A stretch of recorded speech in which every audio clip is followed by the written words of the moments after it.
บายดีทุกคนสบายดีสบายดีต้นสวยๆใกล้สิเที่ยงของวันที่13สิงหาหลังจากที่พายุผ่านไปแล้วพี่น้องเลย2 วันท้องฟ้าก็เริ่มเปิดเริ่มแนมเห็นขีดฟ้าขีดเฟือเริ่มมีแสงแดดแล้วหลายพื้นที่ก็ได้ทุกคนพอหายใจออกใจเข้าได้เลยพี่น้องเลยหลังจากพายุที่เข้ามาช่วงที่หลังๆโอ้ยเนาะเจอปัญหาการเคลื่อนย้ายการจราจรการเดินทางพบความยุ่งยากหลายพอสมควรเนาะตามสถานการณ์หลายคนก็จะเห็นอยู่ในโลกโซเชียลในหน้าเฟซบุ๊กหน้าโทรศัพท์บ้านนี้ก็เข้าภาวะปกติแล้วเด้อทุกคนเด้อทักทายสบายดีกับช่องเบาลอนหนุ่มลาวหรือเบาลอนชาแนลที่ภาพบรรยากาศมาทักทายกันในเริ่มวันทำงานคือเก่าพี่น้องเองกับธรรมศาสตร์สองฝากขางจุดบนถนนหรือว่าบนเส้นทางไม้เลข9เนาะวันนี้เขาก็เดินทางมาแต่ปูนนะทุกคนเลยมาแต่ไซประสานมาแต่ไซเดนลาวบาวเนาะหรือว่าไซเดนมาเดนสวรรค์ตามภาระหน้าที่การงานมื้อเช้าเนี่ยก็ออกมาแต่เช้าๆพี่น้องเลยออกมาแต่ตี 3ตี 4หมดเลยจะมารอท่าให้น้องเพียรมาหอดมองจอดรถเขาปัญญาพันละตื่นนอนอยู่ก็เลยมาเงือบเอ็นเบาพักผ่อนน้อยหนึ่งได้เสือบหนึ่งตื่นมาพอดีตีแบบตี 5พอดีไปขอประตูพวกให้น้องเบียร์ไปมาเดินทางติดตามกระบวนมาทีแล้วพี่น้องเอ้ยแต่หน้าบ่อหรือว่าแต่พุ่นแหละแต่หน้าทางเขาเมืองทองคำเซปูนวิลาบุรีพุ่นแหละที่นี่ก็ได้เวลากลับเวลาเนี่ยก็กลับกลับได้ตอนนี้ทุกคนเลยสิหันหน้าเข้ามาทางปีเด้อบัดหันกล้องเข้ามาทางหน้าผู้ท้ายผู้เว้าพี่ได้บัดนี้เด้อทุกคนเด้อขออนุญาตบาดข้ามกันแล้วกัน สิเห็นมือเห็นยังก็ว่ากันเด้อเปิดหน้าสาเปิดคลิปกับเห็นหัวหน้าเจ้าของเห็นผู้เว้าสว่าแล้วก็เลยหันมาทางปีขับรถเก่าทุกคนเลยขับรถมัสคอตรถนำขบวนเนาะกระสิบบอกให้เห็นภาพทางหลังเนาะเพราะว่าเพิ่นมีข้อหาเขากระสิบบ่เห็นขบวนเนาะแต่เขากระสิบเห็นแต่ทางหน้าว่ากันสิว่าโอ้นำขบวนยังเนาะปฏิวัติอะไรเนาะคนบ่เคยเห็นกันนะก็ทักทายสบายดีกลางคลิปก็แล้วกันเนาะที่ได้เปิดสาก็ทางหน้าเอาภาพบรรยากาศทางหน้ามาให้เบิ่งสมซื่นไปด้วยพืชพันธุ์ธัญญาหารใบหญ้าเขียวขอบทางสองฝากฝั่งพี่น้องเอ้ยเขตนี้เพิ่นจะปลูกกล้วยหลายเนาะจะเห็นป่ากล้วยตามข้างถนนข้างหนทางเพราะว่ากันแหละทุกคนเนี่ยเอาสีทรายขึ้นไปเด้อบัดนี้เด้อไปเบิ่งบรรยากาศทางหน้าดีกว่าไปเบิ่งวิวไปเบิ่งภูเขาทางหน้าก็แล้วกันเนาะทุกคนเนาะหักทรายไปจะไล่ตาเด้อ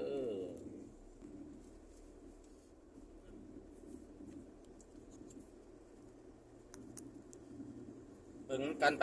ยาวๆเนาะไปที่ขอบทางเนี่ยว่าเห็นว่ากระได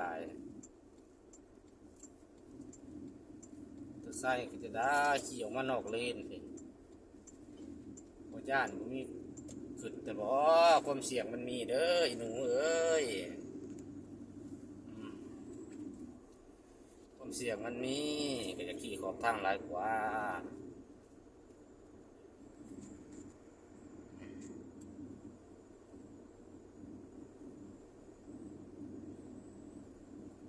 มีแต่ต้นกล้วยเลยทุกคนเลยเขตเมืองเซโปนเขตชายแดนก็จะปลูกกล้วยหลายเนาะเป็นสินค้าเกษตรโดยเฉพาะมันว่าไปชายแดนหรือมาเที่ยวเล่าบาวกันสื่อเมื่อ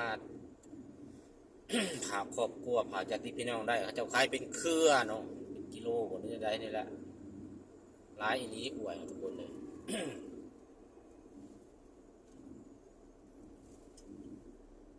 บรรยากาศสมกันยาวๆเลยทุกคนเด้อรถเมย์ภาษาวีต้องอ่านสวรรค์เมืองวีมันมียังนี่แหละสว วันละขีดเมืองหวีหรือว่าเมืองดานัง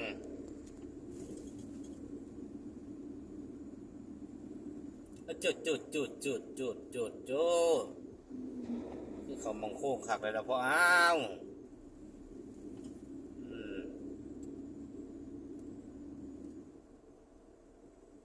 ขึ้นระบาดเดี๋ยวเมื่อกี้นี่เห็นแสงแดดน้อยหนึ่งขั้นขึ้นกับสิภาพอาศิจังๆมั่วๆจะน้อยแหละนี่โทรศัพท์เขากับโอ้โหรุ่นย่อมเย้าพี่น้องรุ่นราคาถึกๆภาพมาสิบจากสัตว์เตียนเป็นไรเนาะขอโทษขออภัยนำหลายๆก็แล้วกัน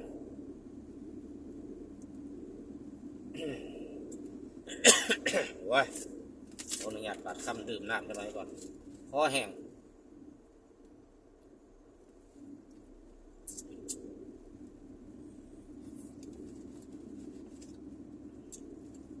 มุ่งหน้าพุ่นแล้วทุกคนเลยไม้ปลายทางกับพุ่นเลยบอกคำสิปูนพุ่นเลยหรือบอกคำมีลาบุรีพุ่นเลยบางคนสว่าคือบอกคำเซปูนบางคนบอกเข้าใจกับสิมันทางอยู่เมืองวิระแต่มันสื่อเป็นทางการนะคือเมืองทองค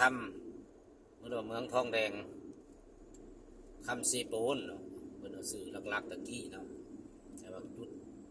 ที่ตั้งของโรงงานมันอยู่เขตเมืองวิระบุรีเนาะอธิบายบอกเข้าใจนั่นเด้อ FC หรือว่าท่านผู้ชมเพิ่นบอกเข้าใจเนาะเพิ่นเข้าใจแล้วก็บ่มีปัญหาหยังบางคนก็เอ้าคือว่าบอกคำเซปูนเพิ่นอธิบายนั่นแหละตอนนั้นกำมงนาใกล้สิฮอดบันดงแล้วทุกคนอีกโค้งนึงก็ฮอดบันดงเนาะบันดงสวรรค์เป็น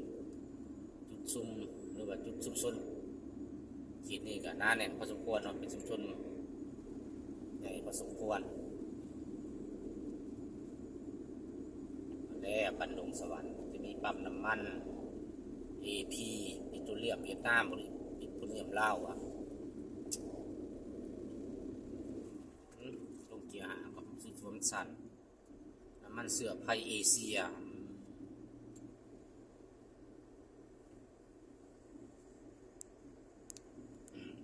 บันดง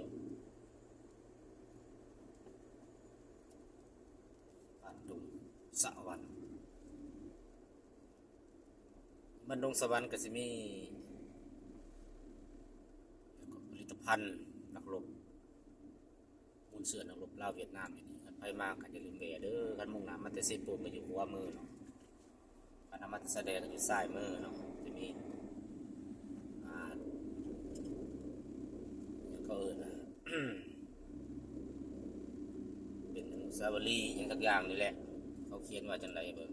อ่านมันก็เด้อพิพิธภัณฑ์มุ่นเสื้อไซสนะรวมเล่าเวียดนามวันดง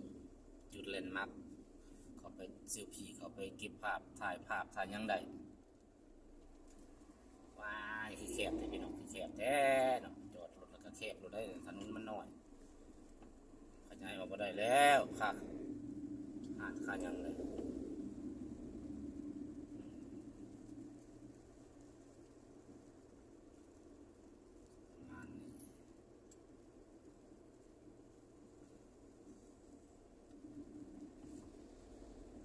จุดไปทางหน้าก็จะเป็นจุดหัวประสวนเนาะที่ว่า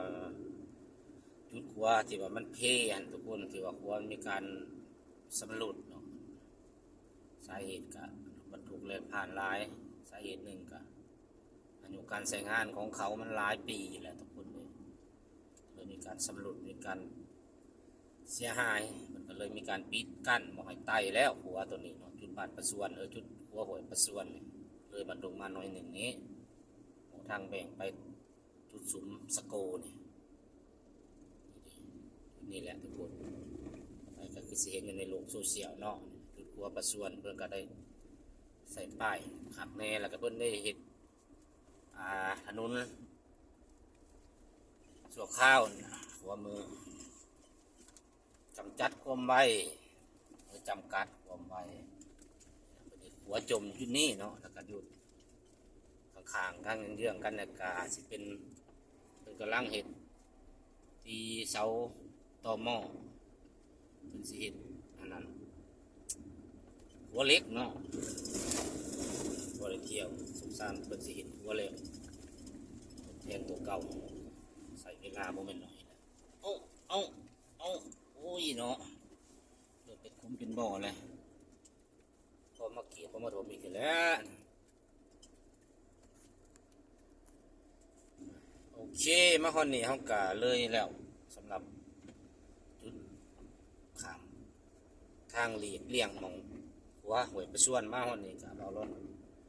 ขอจบคลิปลงเพียงเท่านี้ก่อนเด้อเนาะขอบใจสำหรับผู้เข้ามารับชมเนาะปากอาจสิบ่ชัดเจนปานใด